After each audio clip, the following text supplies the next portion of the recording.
Hello, everybody. Welcome to the 2018 World Championships Round 3, Card 3 coverage.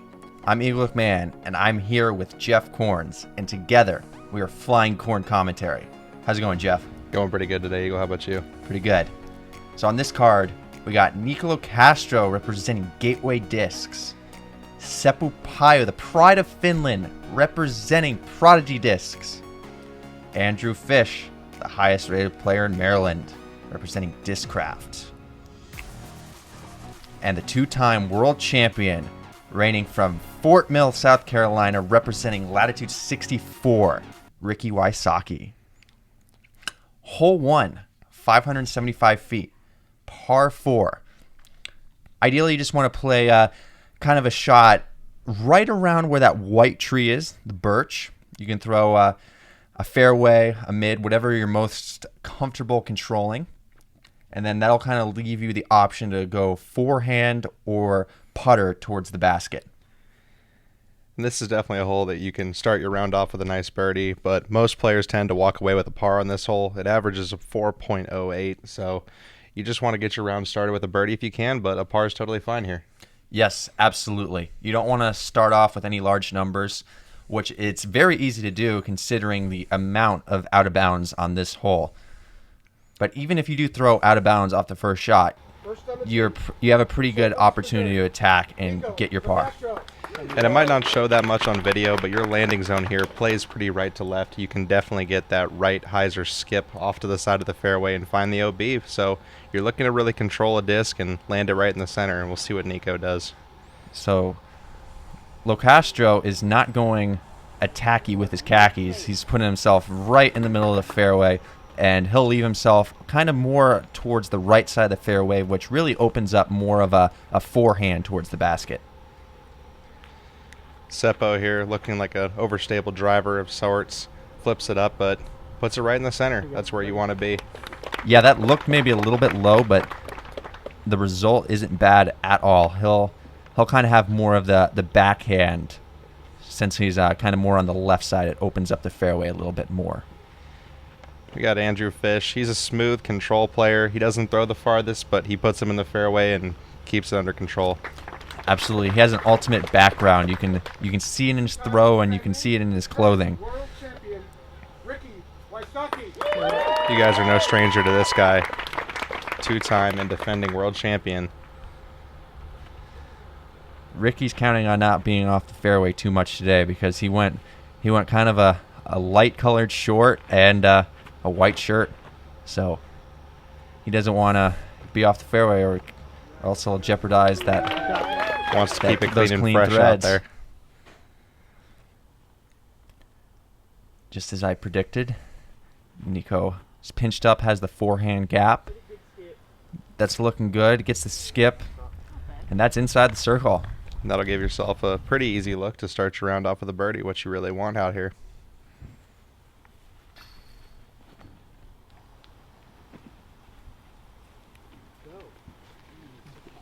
Andrew throwing a putter. Seems to have come up a bit short. He'll be outside the circle. Seppo hangs it out right, hoping for that to come back, and he just tucks himself on the edge of the circle. Yeah, I think he threw a PA3 there. He just pulled it a little bit too much. It's a pretty straight flying putter, very neutral. He'll do whatever, or hold whatever angle you put on it. So, And Ricky here throwing a forced over forehand with a harp. That's his comfort zone, and even more than that, that range is a tap in for Rick. no worries at all for him. Just as I said, Andrew's probably 40 to 45 and just a little bit low, a little bit left. He'll be in a good position to tap in his par. Nice putt. Seppo starting off with a birdie. It's a great putt to get you going on this course. Definitely a confidence booster, too. Nico likes to be very methodical and make sure he takes his time on those putts to assure that you put it in the basket. I think we can all learn something from that and learn to be a little bit more deliberate, even on our close shots that we think are gimmies. I'm sure you'll be hearing that cheering a lot throughout this round. Ricky brought his whole family out to Vermont, and they are excited as ever. Absolutely. We when I was playing, I heard them from across the course. Very excited to see their brother throw any sort of shot. That finish determination. Hole 2, 270 feet, par 3. It's a short one through the woods. Ideally, it's a putter or a soft mid-range. You just really want to get it over that rock, kind of on a flat angle.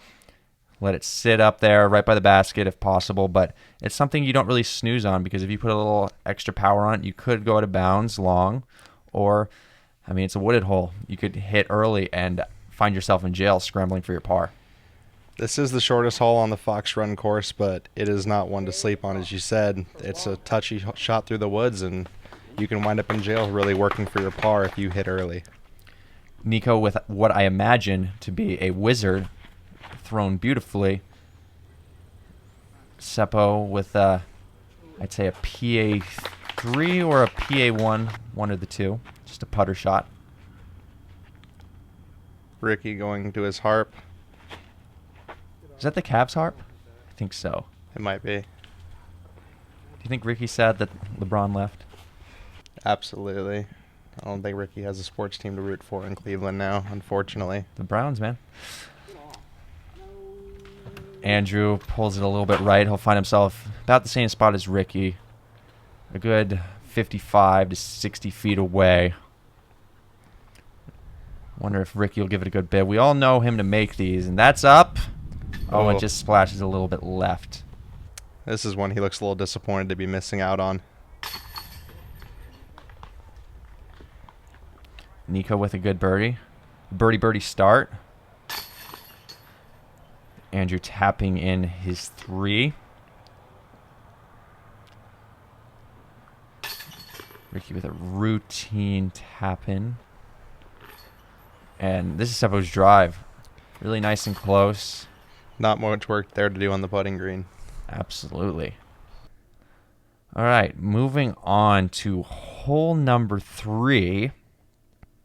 We got 285 feet, par 3. There's 2 lines you can take on this hole. One's down the middle with a mid-range or fairway driver of sorts. You just want to keep it straight, maybe have a slight finish left. And occasionally, if you have a big arm on the card, you'll want to see probably a hyzer over the right side by the telephone pole, just to kind of get up there and crash in towards the basket. Another one of the shorter holes on this course, but definitely demanding. This hole averages pretty much par. Nico opting for the up the middle shot. He just gets it a little bit low. He'll probably find himself a good 50 from the basket. Seppo really it didn't really look like he committed to that shot.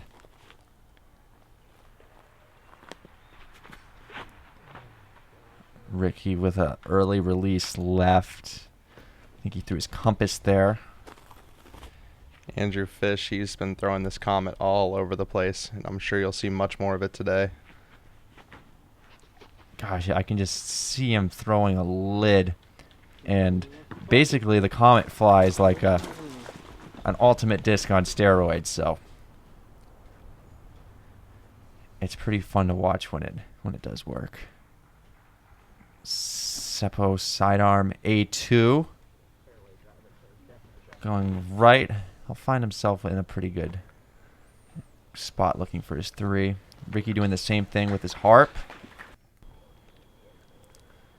Andrews found himself at this position on almost every hole so far, looking for his birdie. This is a semi-runnable putt. A good probably 30 to 35 past the basket. There's actually kind of like this little ravine.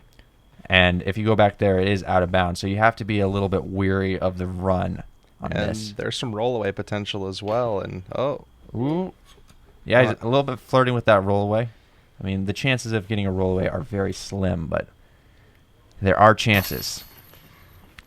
Seppo with a good 3. That's a great par save. wow. Seppo's going cart. I think he's only like 24. Got that wide open course and got to save the back. Yet a long tournament of Worlds ahead of you. I guess so. He's all for the longevity in the sport. All right, now there's probably a good 3 to 4 minute walk to hole 4 that you guys will not see unless you have played this course. But you're walking through the Fox Run Meadows. Absolutely, and somehow, even though there's a long walk to this hole, there always seems to be a bit of a backup here. All right, hole 4. We have the second par 4 on the course, 620 feet. We have 2 fairways, but there's kind of only one landing zone that you use, unless you're crazy. On the right side, there's this island, and almost all players will be taking a fairway driver or a mid-range just to get safe, bite off some distance, and then set themselves up for either a sidearm approach shot or a backhand straight or spike hyzer. And this is a hole that you can definitely pick up some big numbers on if you don't put yourself in the fairway off the tee. But another very attackable hole that most players are hoping to birdie out here. Keep their round going hot and starting off. This is such a Nico tee shot. There is so much room to force something over right and have it come back left, and that is exactly what he's doing. Looks to be right in the ideal landing zone. I think he'll just be a little bit right of that bush, which can interfere with a whole bunch of shots, but from where he's at, I'm assuming he'll take a spike hyzer to the basket. And that's only the one thing you have to miss out in that landing zone is that tree. You just hope you aren't pinned up behind it and you have an easy shot to the basket. And Seppo looking to kind of play the same shot as Nico, landing in virtually the same spot. He'll probably set himself up for that spike hyzer as well. Ricky going with, I'm guessing, an overstable fairway driver, flexing it out as well, but this one's going to fade out early into the OB. And for how hard that faded out, I'd assume that to be his triple X. He probably isn't too happy with that, but at least he caught some land on the safe side of that island, and he'll have a pretty simple approach towards the basket. Yeah, and that's looking good. Yep, just falls off the little rock circle. That's a good approach after going OB on your tee shot. Oh, Seppo spike hyzer called it. That's inside the circle. Yep, he'll have an easy look from there. Nico following Seppo's line here. And if you see, you could probably throw a little straight shot towards it, but when you can do that, why would you throw straight? Throw the predictable spike. If I can see, I think I can see the stamp from here. So, and just by the rim shape of the disc that is in Andrew's hand, that's a challenger. And he's throwing it super straight, and that's going to be an easy birdie for him. Seppo's got a look from about 23 and converts on the birdie. Seppo continues his pretty hot start. Oh, yeah. Is that 3 out of 4 now? I believe. Yeah, this whole course is pretty tough, but if you can get it rolling to start, that can greatly maximize your chance at shooting a good score out here. Absolutely. A lot of the scores you'll see around that were in the more competitive side were close to double digits, but the course record out here is a 15 down by Paul Macbeth, and this course is scoreable if you keep your shots inside the fairway and attack. Absolutely. Okay, moving on to hole 5, 445 feet, par 3. You have out of bounds on both sides of the fairway, a lake on the left, and some trees on the right. The ideal tee shot, in my opinion, is throwing a huge towering hyzer to the left side, but you wanna get it high to miss those trees on the right because they are kind of grabby. But you don't want to get it too high because you don't want to flirt with that water on the left. So it's a pretty good challenge to gauge the right angle to throw this hole on. You're really hoping to just play kind of a hyzer angle into this upslope towards the basket and just have it stick nice inside the circle. I'm imagining all 4 of these guys will go for that power hyzer. And FYI, that lake in the background is a joy to jump into. It's perfect temperature. And they've got some cool water activities there as well to enjoy at the Smuggler's Notch Resort. So Nico... Ooh, he sneaks through those trees. Looked like he threw that pretty soft. But he'll find himself in bounds. He's a ways away from the basket. Seppo's going high. Seppo needs to sit. Ooh, and that looks like that may have skipped into the OB water. Well, the good news is he did hit right by the basket, and he should find himself with a fairly short putt. Andrew's going inside of these trees. I don't think he's looking to maybe attack the basket as much, but just put one in play and hope for a longer putt. He's inside the circle, though. That's the thing with this hole. Oh, wow, Ricky's going down the gut. That's actually a really good play. That's a great shot.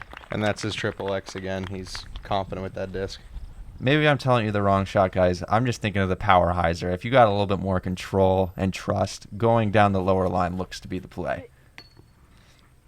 Nico gets that to sit up by the basket, and I think he wanted that one to fall. Absolutely. He's still known for his long putting capabilities, so anything inside 60, 70 feet, he's probably expecting to go in. Oh, Seppo. Seppo. I'm not sure the wind might have been a little head right there, but it looks like he'll have to settle with a bogey. Assuming he makes this. Hope I didn't jinx him.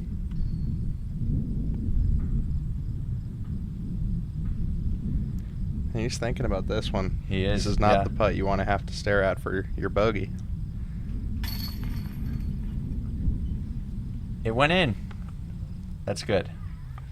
And Ricky with a tap in 2. And there's his family excited as always. Oh, yeah. Anytime Ricky does anything good, then you will hear a cheer. And this is actually one of the harder holes on the course. It averaged almost a half a stroke over par. And as we saw from Seppo, you definitely can find the danger on that hole, but we moved to one of the easier holes on the course. This one averages a half a stroke under par. This is one you don't want to miss. Yes, hole 6, 290 feet, par 3. The shot here is a forehand. I think people who don't have a forehand will try to throw a forehand on this. It's pretty self-explanatory. You take an overstable driver, throw it up high, and have it fade right. But even Andrew Fish throwing a forehand on this hole. Well, Andrew has a great forehand. He has the super ultimate style forehand yet again, but it's very effective. Ricky with a felon, I imagine. Just putting some serious angle on it. And that's right at circle's edge. I mean, it's not a bad shot, but with Ricky's forehand capabilities, I'd imagine him put it inside the circle super easily. Nico's leaving that a little nose up. Nico's a bit short. And Seppo throwing a PA3 turnover. That's a little surprising because I've played with Seppo many times and he has amazing forehand capabilities. But he's also one of the best throwers off the tee with a putter, so there's that too. Nico unhappy missing that.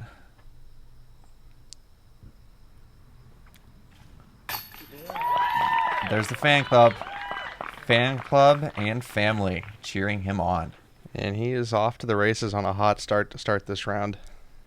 Andrew tapping in his birdie.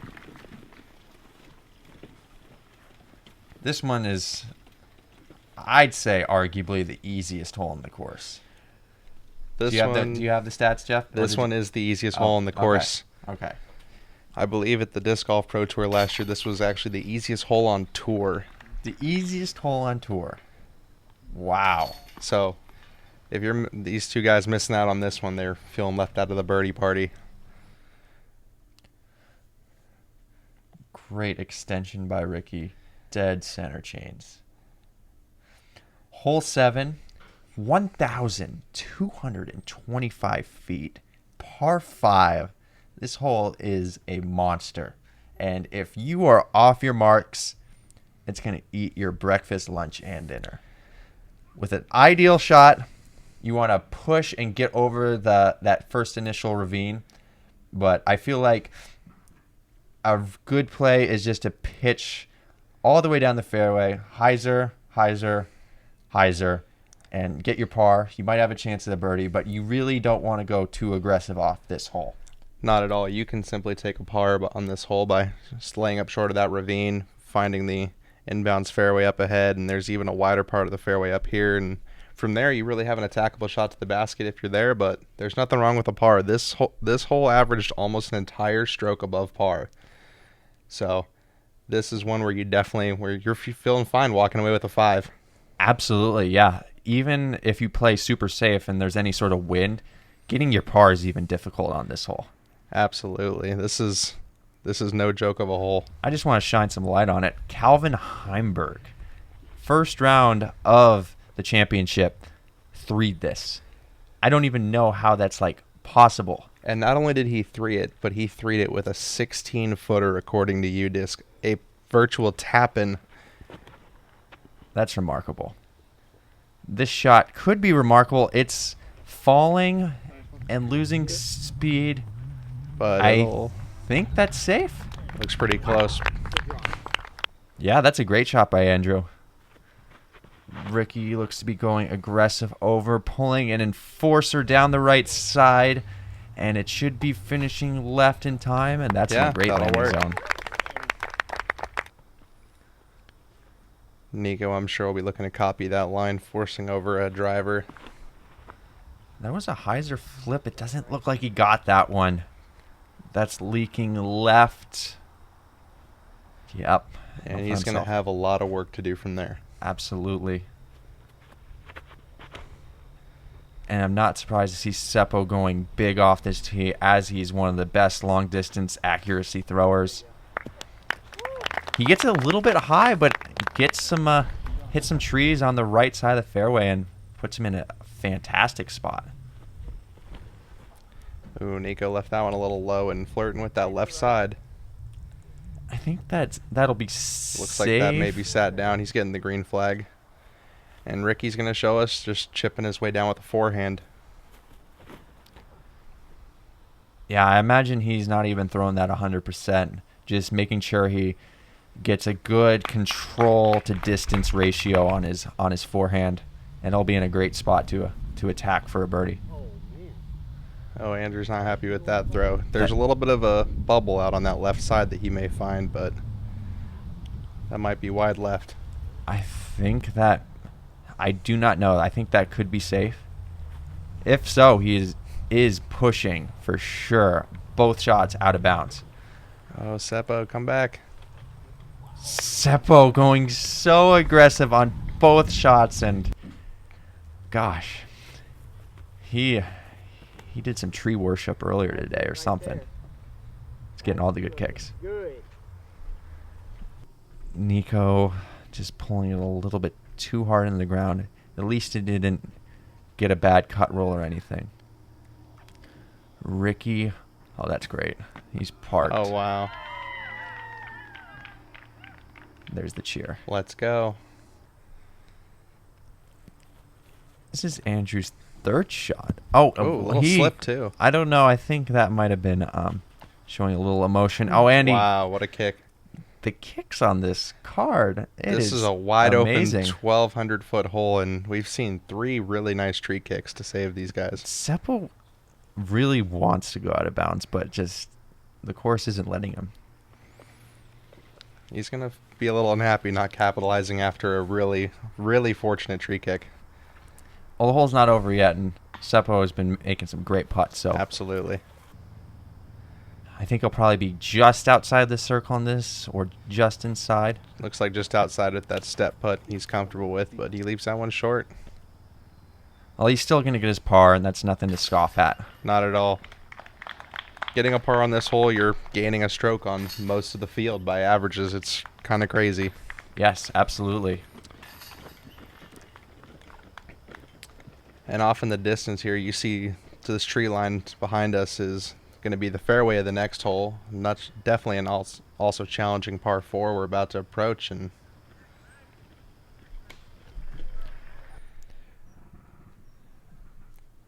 this little stretch coming up that we've played, hole 7 here and hole 8 and 9 are the three of the most challenging holes in the course. And you know, if you can walk out at even par through those 3 holes, you kind of escaped a tough little stretch.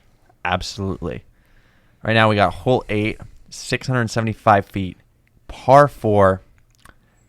This just feels like the hardest par 4 in the world. It's super demanding off the tee if you choose to attack, which the attacking shot would ideally be a huge backhand turnover to a landing zone that's pretty small, then kind of a very scary approach to a basket with out of bounds everywhere. Ricky going for the aggressive turnover line, trying to bite off a whole bunch of distance. And he's executed that pretty perfectly. That's ideal. Amazing. That's what you're looking for, and his family is rightfully hyped. Andrew, Smooth. a little bit more conservative turnover line, just focusing on putting himself in that zone. From there, he'll have a pretty easy pitch up for the safe landing zone for the par. Seppo's thrown it a little inside, but that'll work as well. He's got the distance to bite off the next shot if he wants to, but absolutely. Nico with a little bit of a slip, and he goes really high. I wonder if that's going to stall out. Safe, short. for a slip. That's actually pretty good. Absolutely. He'll probably just be looking to lay up from there and save his strokes. Look at that blue sky in those mountains.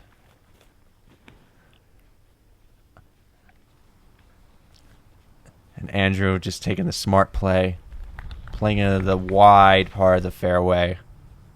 He'll have a pretty easy approach. Nico smashing one up there, asking for it to keep turning. So Nico wants a birdie on this, and that's out of bounds.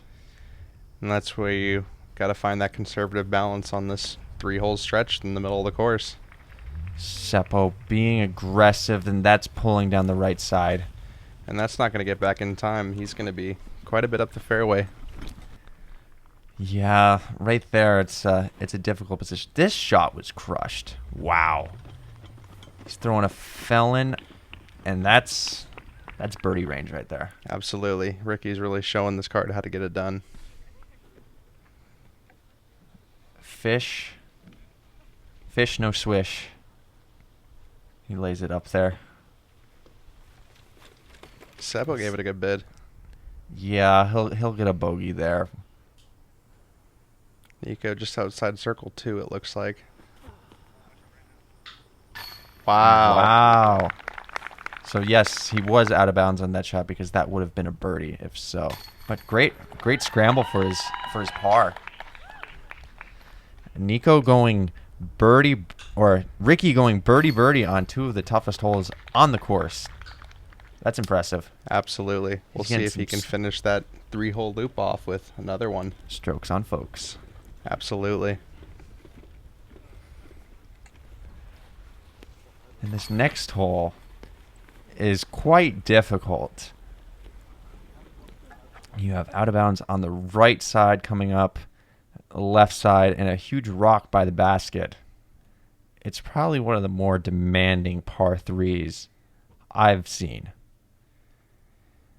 Definitely. You're hoping to throw something hard and low and get it to play into the middle of the fairway, and you kind of just are hoping for a putt. Yes, this hole that we're speaking of is hole 9, 435 feet, par 3. And we basically told you what's up about it, but it's very difficult because you want to play something straight to the basket, but the right side of the fairway is just so, it comes into place so much. If you pull anything right, it's gone. So the smart play on this hole is playing something overstable, probably getting it to skip and giving yourself maybe a look from the left side of the circle. But I'm excited to see how these guys choose to attack it. Looks to be Ricky throwing Something with a little flip up, but that's a little the flip of sorts. I don't know what that is. Sorry, guys. that's the flip up line you're hoping to take, and he sneaks inside circle 2 there.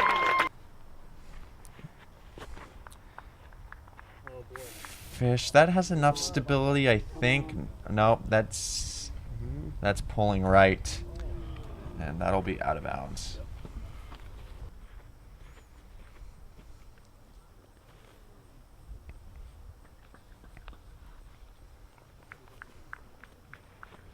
Nico. Yeah, right. Roll down the hill. That's surprising to see him throw it that much hyzer. Has no chance. Yeah, that's out of bounds. You think this would be the ultimate Nico Locastro force over hole? Absolutely. They expanded the OB on this hole this year, adding a little bit more of a bubble on that left side that if you do want to bail out left at basket height, you can. And this is a good shot. Yep. He'll find himself just left, very very safe, but also a very good play for this style of hole. Nico's got some work to do to get up and down for a bogey here. Just stay right in there. That looks to be maybe just on the edge or maybe just inside circle 1. We'll see when he steps up to it. Oh boy. Oh, Oh, and these rocks by the basket, you can get some crazy rolls off of them. and he knew it right when he released it. Oh, Wow. It looked like he got it high enough, but just short. Rick looks a little frustrated there, but 2 down through these last 3 holes is feeling really good still. Absolutely. He's definitely moving up in the field right now. Nico tapping in for a bogey. He had to work for that one for sure. Looks like Ricky tapped in. I'm not sure what happened to Andrew's shot.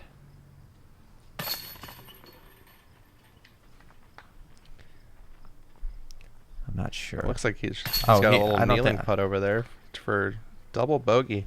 He might have missed that one shot, but all right, guys, this was round 3 coverage of the front 9 third card, and thank you for watching Tea Time Disc Golf. Please subscribe, and you guys can find the back 9 coming out soon. So, Flying Corn commentary out. We'll see you on the back 9.